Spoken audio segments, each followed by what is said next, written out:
The Galactic Council chamber buzzed with the murmurs of 100 alien species, each voice layered with skepticism. At the center of the vast hall, a holographic display projected the image of Earth, a primitive world by galactic standards, orbiting a mid-tier star on the outer edges of known space. The debate had dragged on for hours. The question was simple: should humanity be allowed entry into the Galactic Alliance? The answer, at least to the Council, seemed obvious.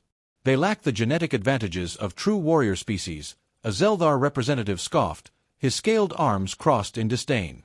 Weak musculature, no natural armor, and a lifespan too short to master true combat. The Zeldar were known for their brute strength, their warriors standing twice the height of an average human and covered in dense, chitinous plating. To them, humanity's biological design was laughable. The VR carry strategist clicked its mandibles, its multifaceted eyes scanning through a series of recorded human conflicts. Their tactical prowess is crude. They fight among themselves constantly, yet their battlefield formations lack efficiency. Their technology is outdated compared to our own. What could they possibly contribute to interstellar warfare? A member of the Othran delegation, pale and robed, observed with an expression of detached amusement. Their minds are unremarkable. No psychic abilities, no genetic enhancements for mental resilience. They break under pressure like any other lesser species. There is nothing special about them. The vote was nearly unanimous. Humanity would not be granted full membership. Instead, a demonstration would be arranged, a test of combat prowess. It would be a simple, decisive display of superiority. A human would be selected to face off against a series of elite alien warriors. The test was considered a formality. Failure was inevitable. When the name of the chosen human appeared on the screen, the Council barely reacted. Just another representative of an inferior race, plucked from a species that barely understood the scale of the universe. They expected a scientist, a diplomat, perhaps a soldier from one of Earth's fledgling space programs. They did not expect a warrior. Not like this. The human arrived without ceremony, stepping onto the combat platform with measured, deliberate movements. Clad in simple fatigues, he lacked the powered exoskeletons or energy shields that most species considered essential for battle. A rifle slung across his chest, a combat knife strapped to his vest, primitive tools in the eyes of the Council. The murmurs of the gathered delegates carried a note of amusement. This would be over quickly. The first opponent, a Zeldar warrior, loomed over the marine, armored scales gleaming under the artificial lights. It let out a guttural snarl before charging forward, its massive frame covering the distance in seconds. The human didn't move until the last possible moment. Then, a precise sidestep, fluid and practiced, and a single shot rang out. The Zeldar collapsed mid-stride, its knee shattered. A second shot struck its exposed throat. The alien gurgled, convulsed, and fell still. The Council chamber went silent. The Zeldar were apex predators, their warriors trained from birth. Yet this human had dropped one in under 3 seconds. The second opponent, a VR carry tactician, activated a swarm of aerial drones, each programmed to adapt to an enemy's movements. The human responded without hesitation, dropping to cover, firing calculated shots that disabled key drone components. The battle shifted as the Marine used the terrain, forcing the VR carry into a position where their own technology worked against them. A grenade rolled into the perfect spot. An explosion sent the strategist sprawling.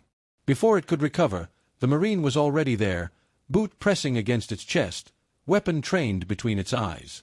The match was called. Another victory. The Council no longer muttered in amusement. Now, there was only unease. This was not brute strength. This was not technological superiority. This was something else entirely. The final challenger stepped forward, an Othran psychic, tall and robed, eyes glowing with unnatural light. The air in the chamber grew heavy as the alien's mind reached out, pressing against the human's consciousness with a force designed to break wills, to strip away resistance before the fight even began. Lesser beings crumbled under such an assault, their thoughts unraveled, their bodies left paralyzed by fear or confusion. The Marine stood unmoving. The pressure intensified, waves of invasive thoughts clawing at his mind, searching for weakness, for fear, for anything that could be twisted and used against him. What the Othran found instead was a wall, fortified, disciplined, unyielding. Years of combat, of hardship, of surviving against impossible odds, had forged something stronger than any psychic trick. And then something unexpected happened. The Marine pushed back. It wasn't through telepathy, nor through any special ability recognized by the Othran. It was through sheer presence, the kind that only a hardened warrior carried. Memories of battle, of pain endured and overcome, of comrades lost but never forgotten. A will so honed that even the Othran, masters of the mind, felt something they had never encountered before. Doubt. The Marine moved first. A burst of speed, a shift in stance. The Othran hesitated, just for a fraction of a second, but it was enough. A strike to the throat disrupted concentration. A follow-up strike sent the alien stumbling. Without psychic control, the Othran was just another fragile being in the face of human brutality. The Marine didn't hesitate. He drove the fight forward with precision, each movement calculated, each strike targeting a vulnerability. Within moments, the Othran was on the ground, gasping for breath, mind shattered not by psychic battle, but by something far worse, fear. For the first time in their existence, they had faced something they could not manipulate, something they could not break. The Council no longer whispered. They no longer scoffed. Humanity was not weak. Humanity was not unremarkable. Humanity was something to be feared. The chamber was silent. No laughter, no dismissive remarks, only the weight of realization settling over the gathered species. The test had been meant as a formality, a demonstration of human inferiority. Instead, it had become something else entirely. The Zeldar, once so certain of their physical dominance, now watched with wary respect. The Vrkari, masters of strategy, re-evaluated every assumption they had made. And the Othran, the most confident of all, sat rigid, eyes unfocused, shaken in a way no one had ever seen before. The Marine stood at the center of it all, unshaken, calm. He had not boasted, not celebrated. He had simply done what was necessary. That, more than anything, unsettled the Council. The display had not been driven by arrogance or desperation. It had been efficient, methodical, controlled violence, applied with terrifying precision. A vote had to be cast. Humanity's place in the Galactic Council was no longer a question of worthiness but of risk. Some saw an ally, a species capable of holding its own against the galaxy's greatest warriors. Others saw a threat, one that, if left unchecked, could disrupt the fragile balance of power.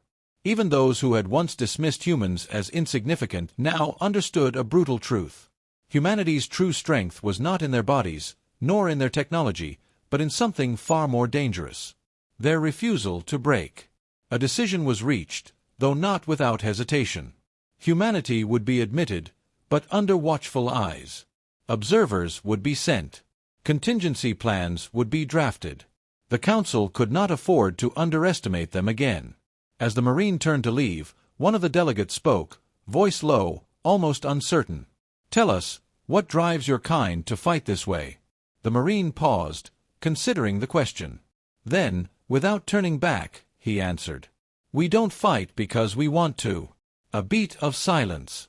"We fight because we have to." And with that, he was gone. The Council members exchanged glances, unspoken thoughts passing between them. They had thought humanity weak. Now, they weren't sure if they had just made a powerful ally, or their greatest mistake.